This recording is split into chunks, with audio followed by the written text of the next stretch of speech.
Assalamualaikum warahmatullahi wabarakatuh. Alhamdulillahilladzi qala kutiba alaikumussyiyam kama kutiba alal ladzina min qablikum la'allakum tattaqun. Wassalatu wassalamu ala sayyidil mursalin Muhammadin wa ala alihi wa sahbihi ajma'in, amma ba'd. Puji dan syukur kehadirat Allah Subhanahu wa taala yang telah memberikan begitu banyak nikmat, rahmat dan berkah kepada kita, sehingga sampai saat ini kita masih bisa melaksanakan ibadah puasa. Sehingga pada tahun ini 1445 Hijriah 2024 Masehi, kita masih berjumpa dengan bulan Ramadan dan melaksanakan ibadah puasa serta melaksanakan Idul Fitri sesudahnya.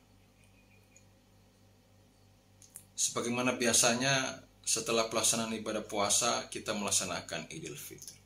Idul Fitri merupakan puncak dari pelaksanaan ibadah puasa. Idul Fitri juga memiliki keterkaitan erat dengan tujuan dari pelaksanaan ibadah puasa. Tujuan pelaksanaan ibadah puasa itu sendiri tersimpul dalam ayat Al-Quran, surah Al-Baqarah ayat 183. A'udzubillahi minasyaitonirrajim. Kutiba alaikumussyiyam kama kutiba alal ladzina min qablikum la'allakum tattaqun. Ayat ini menegaskan bahwa tujuan daripada diwajibkannya ibadah puasa adalah untuk membentuk manusia dengan kualitas takwa. Artinya apa? Setelah kita melaksanakan ibadah puasa sepanjang bulan Ramadan, sebulan penuh, maka diharapkan dampak dari pelaksanaan ibadah puasa itu, kita kemudian menjadi manusia dengan kualitas takwa. Maka momentum Idul Fitri yang memiliki keterkaitan erat dengan tujuan puasa membentuk manusia bertakwa itu merupakan awal dari perjuangan yang sesungguhnya bagi seorang muslim yang telah melaksanakan ibadah puasa selama bulan Ramadan. Apakah kualitas manusia bertakwa itu sudah benar-benar dicapai atau tidak? Akan dibuktikan diawali dengan momentum Idul Fitri. Keterkaitan erat antara Idul Fitri dengan tujuan dari pelaksanaan ibadah puasa setidaknya tersimpul secara sederhana dari makna Idul Fitri itu sendiri. Idul Fitri secara bahasa berasal dari dua kata, yaitu kata Aid dan Fitri. Kata Aid berakar dari kata ada ya'udu aidan, artinya kembali. Sementara kata Fitri mempunyai dua arti, yaitu berbuka puasa dan suci.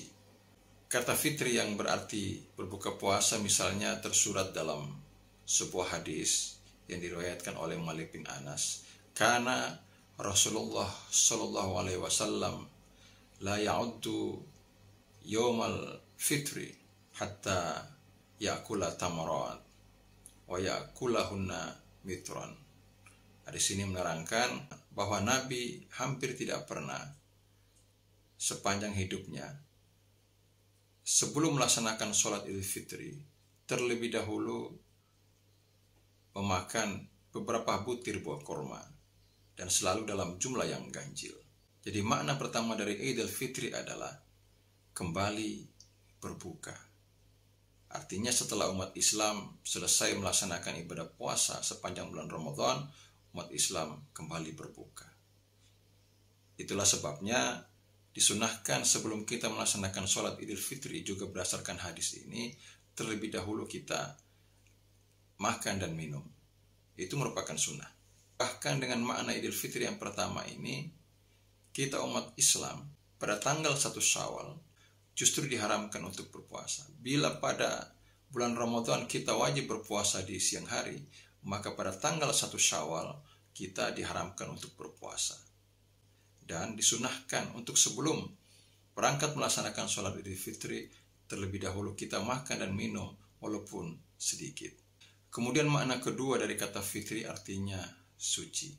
Sebagaimana tersirat dalam hadis Rasulullah sallallahu alaihi wasallam, man shoma ramadhana imanan wa ihtisaban ghufira lahu ma taqaddama min zambi. Barang siapa yang berpuasa di bulan Ramadan dengan bersungguh-sungguh, maka Allah akan mengampuni segala dosanya yang telah lalu. Maka sampai di sini kita bisa memahami bahwa secara teknis Idul Fitri itu berarti kita kembali berbuka atau kita kembali makan dan minum setelah 1 bulan penuh berpuasa di bulan Ramadan. Dan secara substansial Idul Fitri bagi kita bermakna bahwa kembalinya kita kepada fitrah kemanusiaan kita, yaitu sebagai manusia yang bertakwa, manusia yang suci, manusia yang bersih dari dosa, yang diampuni dosanya oleh Allah Subhanahu wa taala melalui ibadah puasa di bulan Ramadan dengan sungguh-sungguh. Idul Fitri kembali kepada fitrah kesucian kita sebagai manusia, sebagaimana yang dinyatakan dalam sebuah hadis, kullu mauludin yuladu alal fitrah. Menarik pula jika kita menelisik makna Idul Fitri ini dari kearifan lokal masyarakat Indonesia. Idul Fitri di Indonesia biasa kita sebut juga dengan istilah lebaran. Kata lebaran ini berasal dari bahasa Jawa. Dan kalau diurai secara sedikit terperinci, maka yang dimaksudkan dengan lebaran ini adalah lebar, lebur, luber, labur. Lebaran, lebar, lebur, luber, labur. Lebar yang merupakan sumber asli dari kata lebaran itu berarti lebaran dari kemaksiatan. Artinya terbebas dari kemaksiatan, terbebas dari dosa. Persis sebagaimana yang dimaksudkan oleh hadis yang telah disebutkan tadi, man shoma ramadhana imanan wa ihtisaban ghufira lahu ma taqaddama min zambi. Siapa yang berpuasa di bulan Ramadan dengan bersungguh-sungguh, dengan ikhlas, maka Allah akan mengampuni segala dosanya. Lebih spesifik lagi dari keterbebasan dari dosa ini tersimpul dari kata lebur. Artinya semua dosa-dosa kita akan lebur, semua dosa-dosa kita akan hilang. Setelah itu ada kata luber. Maksudnya apa? Lebar, lepas dari kemaksiatan. Lebur, semua dosa kita telah lebur, telah hilang. Maka dilanjutkan dengan luber. Artinya setelah berpuasa diharapkan kita luber dengan segala macam kebaikan, luber dengan pahala, luber dengan berkah, luber dengan rahmat dan ridha Allah Subhanahu wa taala. Kemudian ada kata labur, bagian dari maksud dari lebaran, yang berarti bersih. Labur artinya bersih. Kenapa labur? Kenapa bersih? Sebab orang yang sudah berpuasa, maka hatinya akan bersih. Melalui puasa hati kita dilabur, disucikan, dibersihkan dari dosa. Sehingga sudah menjadi tradisi menjelang lebaran kemudian rumah-rumah kita untuk persiapan lebaran, persiapan pelaksanaan Idul Fitri biasanya dilabur, dibersihkan, halamannya dibersihkan, dindingnya dicat, itu namanya dilabur. Kalau rumah dibersihkan, halamannya dibersihkan, maka hakikatnya, sejatinya, semestinya hati kita pemilik rumah itu juga dilabur, dibersihkan, disucikan dari dosa-dosa. Jadi maksud dari lebaran yang juga bermakna labur ini, kita melalui puasa disucikan baik secara zahir, secara lahir maupun secara batin. Itulah bagian dari kualitas manusia yang bertakwa. Kemudian dalam tradisi masyarakat kita juga dalam setiap pelaksanaan lebaran, biasanya kita menghidangkan ketupat. Ketupat biasanya menjadi makanan khas yang biasa dihidangkan oleh masyarakat Indonesia ketika melaksanakan Idul Fitri. Ketupat ini juga memiliki simbol yang syarat dengan makna-makna religius, makna-makna keagamaan sesuai dengan tuntunan Islam. Ketupat dalam tradisi Jawa misalnya berarti ngaku lepat. Ngaku lepat artinya mengakui kesalahan. Sebagaimana dalam ajaran Islam bahwa kita selalu dianjurkan, apalagi setelah melaksanakan puasa Ramadan, kita saling memaafkan, saling mengakui kesalahan.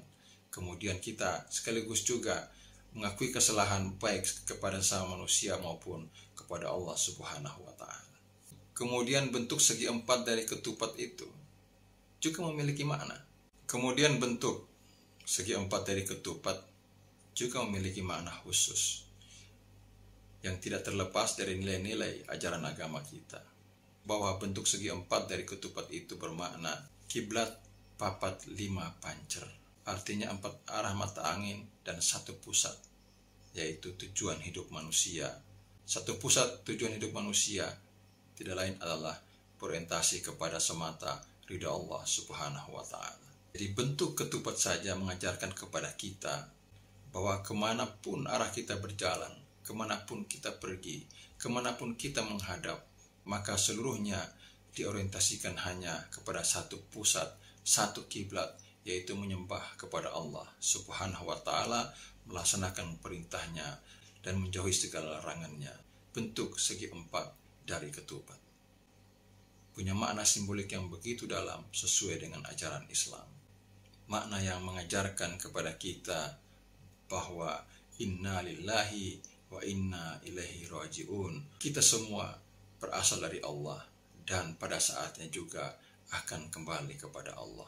Oleh karena itu, di momen puasa Ramadan dan Idul Fitri 1445 Hijriah ini, mari kita senantiasa terus berproses menjadi manusia yang bertakwa, manusia yang dicita-citakan oleh tujuan puasa, manusia yang memberikan manfaat semaksimal mungkin kepada sesama manusia, manusia yang memanusiakan dirinya juga memanusiakan manusia yang lain.